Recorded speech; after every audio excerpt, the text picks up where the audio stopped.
Construction of the new church set on the campus grounds at Avondale College began in May 1984 and has just been completed. There are now more than 3,000 Adventist followers in the Lake Macquarie region, and members of the Avondale College congregation gathered for the unveiling of the commemorative plaque by President of the South Pacific Division of Adventists, Pastor Walter Scragg. The spacious design of the building allows for a congregation of 960, and attending today's special service were college residents Lindy and Michael Chamberlain. Pastor Hire says that they've waited a long time for their meeting place. Well, it's a great thrill, particularly for college students and staff members at Avondale College. We've never had a church building here, although the place has been operating for nearly 90 years. So it's a first in that respect, and the students and staff and members here on the campus are really thrilled. It's a modern design. What are some of the highlights featured? I think probably one highlight is the way in which the congregation is ranged in the main sanctuary. It's very much, the preacher feels that the congregation is gathered all round, both on the ground floor and in the galleries, makes for intimate and warm communication, which we're very pleased about. The acoustic qualities and atmosphere of the church were taken full advantage of by the choir and brass fanfare.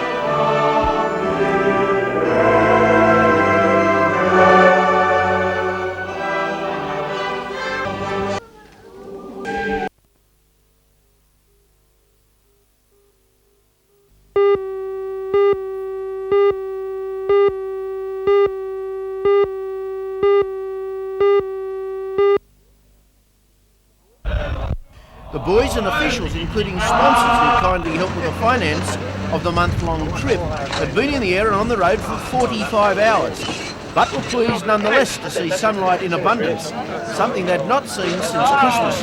Their manager, John Werner, told me about the touring party. We come from Mönchengladbach, the town between Cologne and Düsseldorf. It's 50 kilometers from each city. A very pretty area, I believe, too, I've heard. Yeah, pretty good. Near the River Rhine. Lovely. Lovely, yeah. How old are the boys? Under 15. Good side? I hope so. Do you know much about the Australian standard of soccer? No. So that's a learning process, eh? Yeah. And whereabouts, after playing 3 games here, John, you're going, I believe, to Canberra, South Australia, Victoria? Yeah. And Adelaide and Melbourne. And you've never been to Australia before? No, never before. Can we welcome you to Newcastle and to Australia, and I'm sure you'll have a great time? I hope so.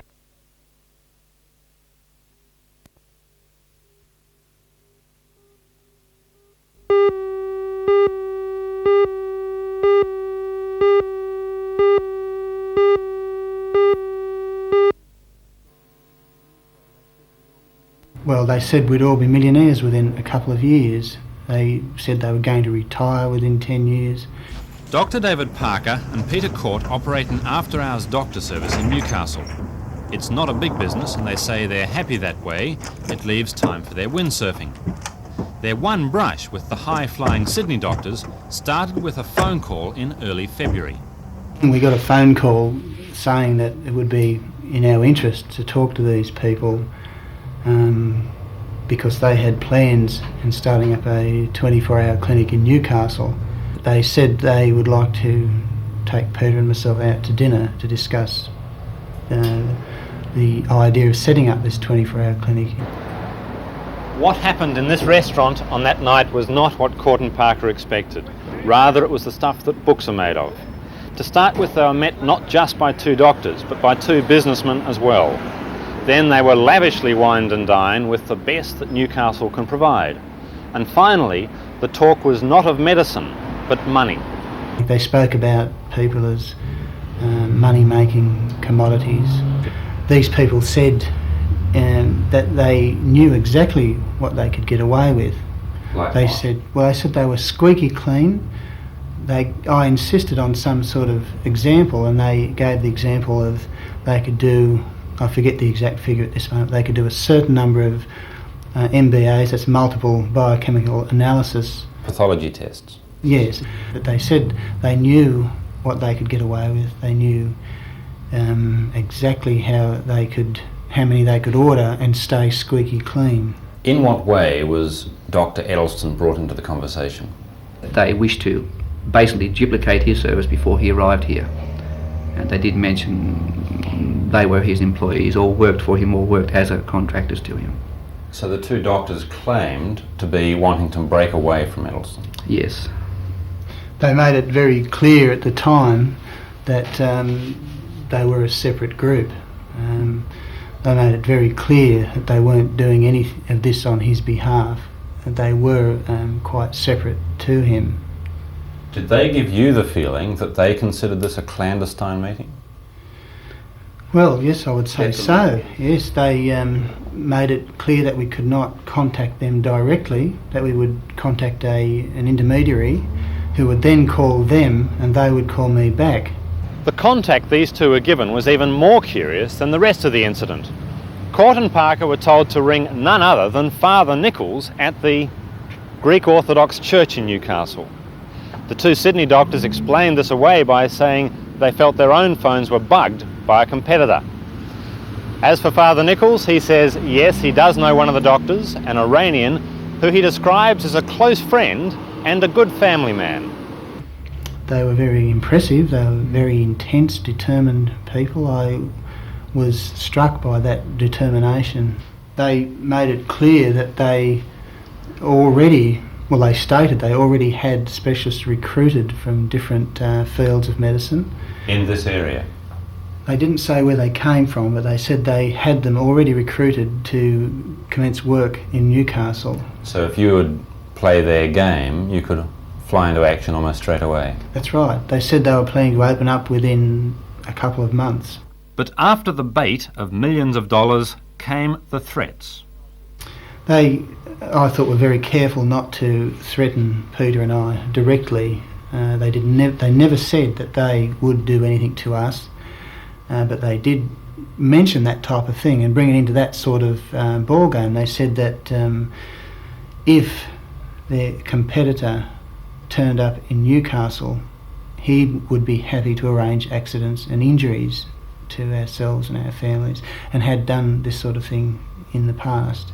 That sort of statement in the middle of a discussion about medical matters was quite startling to me. I had no idea why they brought it up at the time. What followed. We'd all had a few Dr. drinks Parker at that stage, and Peter all of a Court sudden I knocked found back myself talking what about many would accidents see and as the injuries, and I chance of a felt very lifetime, threatened by the whole and 2 thing. days later, a brick, complete with crude True or not, message, I was think thrown they through their surgery were bringing window. up that. Why did you attach that brick necessarily to the doctors and the two businessmen?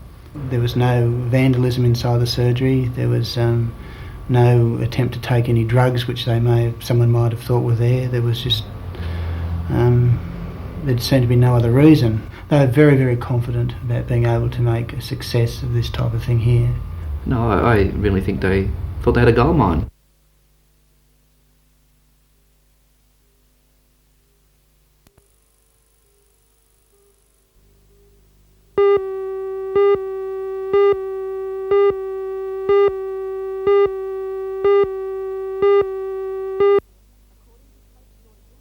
According to coach Roy Drinkwater, former captain of Newcastle KB United, Austral players are in top form for the forthcoming soccer season. Well, we're quite happy. We've played 3 pre-season games and we've won all 3, so you can't really do any better than that. What about the makeup of the team? Well, we've signed Davy Jones from Rosebud United, a National League player. We've signed 2 strikers from England, plus a couple of local players, and we've got a good blend of experience and youth, so we're quite happy. The team has definitely benefited from the presence of Kevin Meacock, a former Cardiff City player. The 22-year-old striker has been with the team for only 1 week, yet last Sunday scored both goals in the match against Warringah in Sydney. Roy Drinkwater says he'll be the man to watch on Saturday. I would say, yeah, a very good player to watch. Yeah. Kevin played in New Zealand, and then he went back to England and played, he signed a 2-year contract for Cardiff City in the 2nd Division. He played 21 games for Cardiff, he scored 5 goals. And he was released this year, and that's where we stepped in. This Friday, Austral score a second new player, Robert Holden, a former Scunthorpe player from Newcastle, England. Yeah, Robbie's he's only 20, and he's played for Scunthorpe in the 3rd Division in England, and he's a centre forward or winger, and apparently he's very quick, and he likes to score goals as well, so we're looking to score a few this year.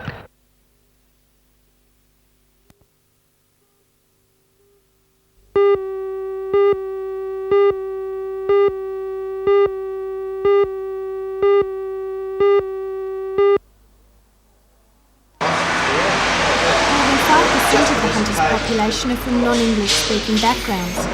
When these people need help, the problem of communicating adds stress to an already difficult situation. 3 officers from the Newcastle Ambulance Service were issued with badges today, which identify them as being able to speak languages other than English. The badges bear the flags of the country of origin of the language.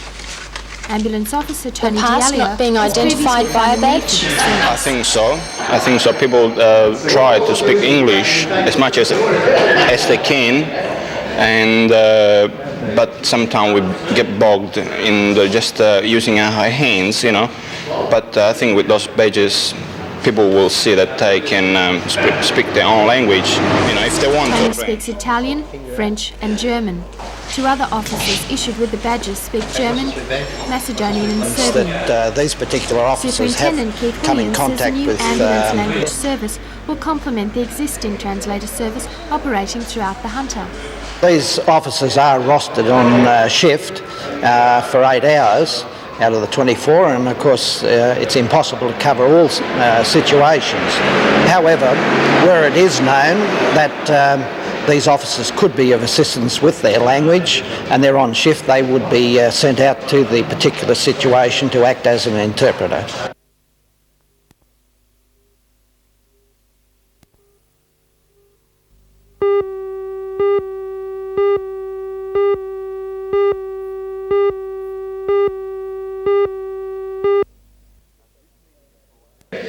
At this meeting at Broadmeadow in January, ancillary staff who are members of the Public Service Association voted to campaign for the same permanent employee status as other public servants. Ancillary staff, which include teachers' aides and office staff at schools, have always been classified as temporary employees.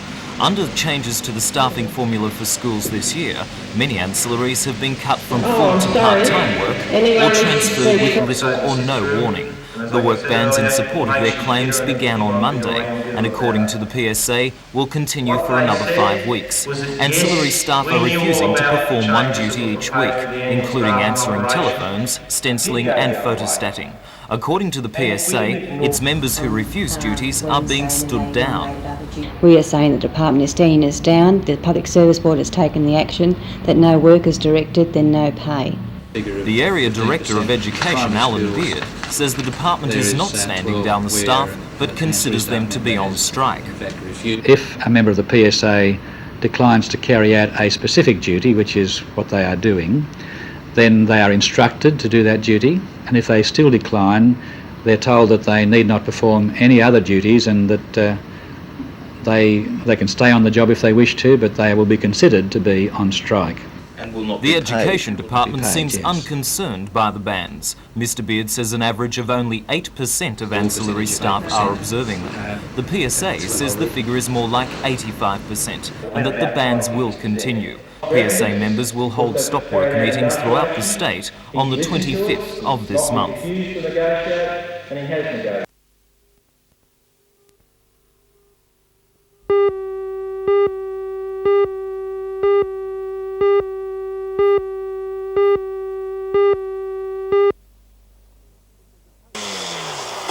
It was a taste of what you can expect in the Washington State Forest this weekend as 3 members of the host club, the Central Coast Dirt Riders, went through their paces on private property at Jesmond today.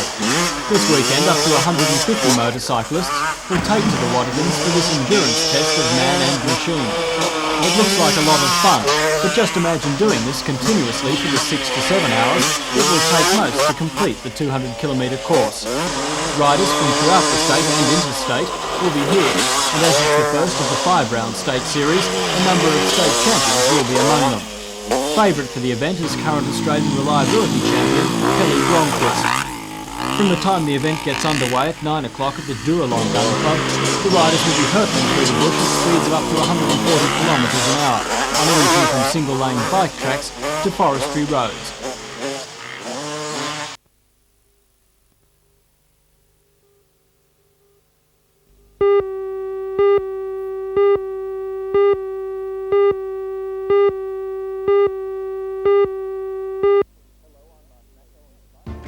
Hello, I'm Mark Matho, and tonight I'll be reporting from the Narong State Forest near Raymond Terrace, where 300 soldiers have been participating in the largest Army Reserve exercises held in Australia this year. They've been using armoured personnel carriers and helicopters, as you'll see tonight. Join Ray Deneen and Anna Manzoni for all the news tonight at 6.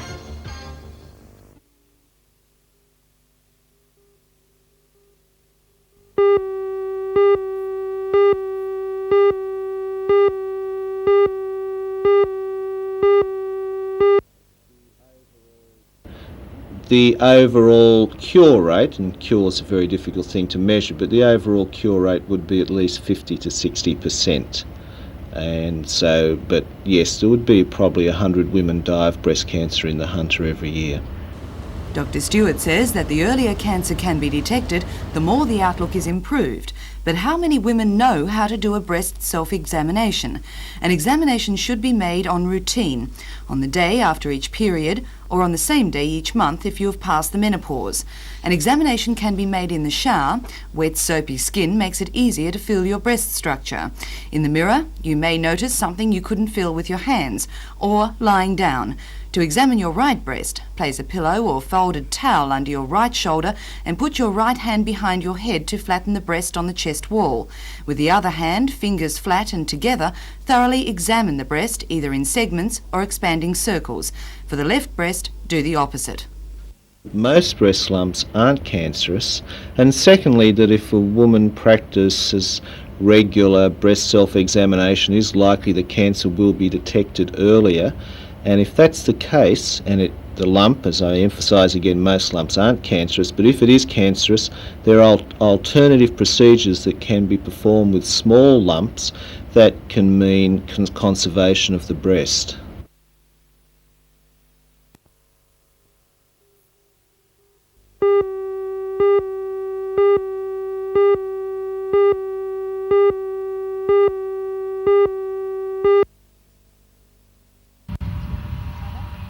TKO and NBN have both been in it for the aspect of the emergency work in the Hunter Valley, police, ambulance. Present state, and it'll probably advance a little bit more. I think it's getting at the stage now. What changes can you see?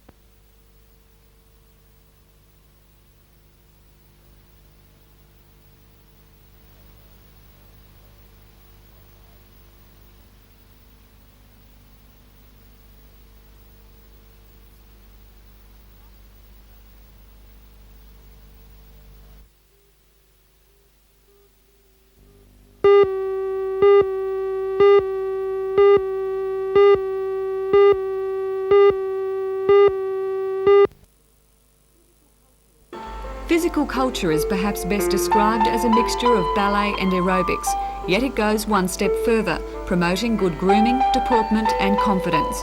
Girls as young as 5 years of age may take part in classes, and as there is no upper age limit, mothers may accompany their daughters.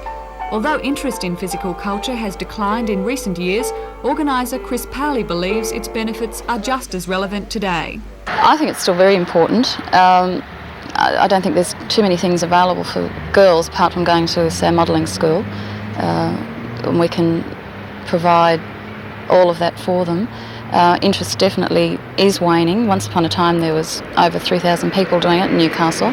Now I think that's around about 2,000. And I think it's just the competition from a lot of other activities in the area. There are 12 physical culture classes scattered throughout Newcastle. They have performed well in statewide competitions. Newcastle zone's done very well over the last 10 years. The majority of girls that we saw today have been state finalists at one time or another, and we currently have 11-year-old state champion. Some of Newcastle's top performers can be seen on both Saturday and Sunday at the Toronto Trade Fair.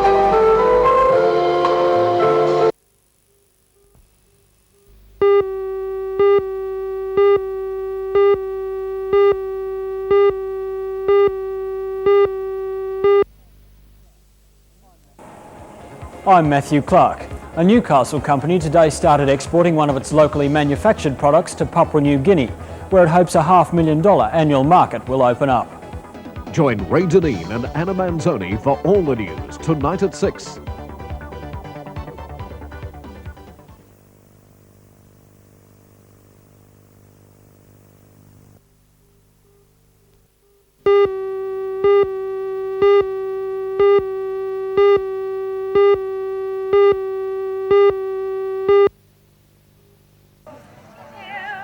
Here in Newcastle, Palm Sunday once again created considerable interest.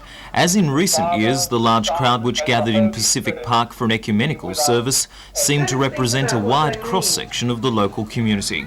The service itself was organised by Christians for Peace, and the crowd were asked to hold palm leaves aloft to recall the triumphant arrival of Jesus in Jerusalem. The palms also signalled the start of the march. Once again, it was the threat of nuclear war that was the subject of most of the banners. Although the subject is grim, the marchers were in a festive mood as the procession made its boisterous way to Civic Park.